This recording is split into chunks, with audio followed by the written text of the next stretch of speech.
राहुल गांधी जी आए सीमांचल में, लेकिन बड़ा अफसोस है। ऐसा लगता हो कि जाड़े के सीजन में वो घूमने आए हैं। जब वो भारत जोड़ो यात्रा पर आए हैं, न्याय की बात करते हैं, तो भारत जोड़ने का मतलब क्या है? भारत का वो क्षेत्र जो विकास से कट गया है उससे जोड़ा जाए।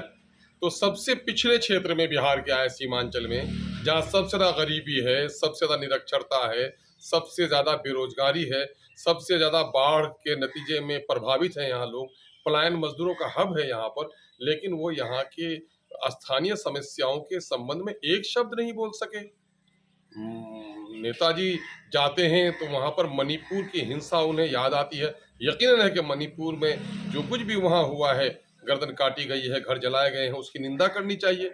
लेकिन दिल्ली में रहते हुए नूह में अकलियतों के घर बुलडोजर से तोड़े गए, वहाँ 2 कदम वो नहीं जा सके हैं। यहाँ ये क्षेत्र, सीमांचल का क्षेत्र जो पिछड़ा भी है और माइनॉरिटी और दलितों का क्षेत्र है, इस क्षेत्र में आए, इस क्षेत्र की किसी समस्या के बारे में बात नहीं कर सके।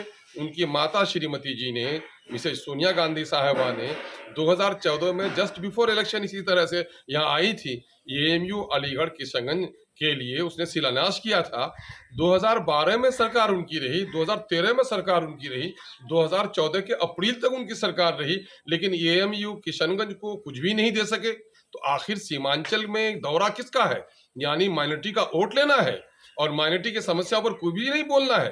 खेद का विषय तो ये है, जो यहाँ के माननीय सांसद हैं, उनको भी अपने नेताजी को यहाँ के स्थानीय समस्याओं के बारे में कुछ भी नहीं बता सके। जाति आधारित गणना होनी चाहिए, उसका समर्थन हम सब लोग कर रहे हैं, लेकिन जाति आधारित गणना का मतलब क्या है? दलितों और शोषितों के साथ जो हकमारी हुई उसकी आवाज उठनी चाहिए।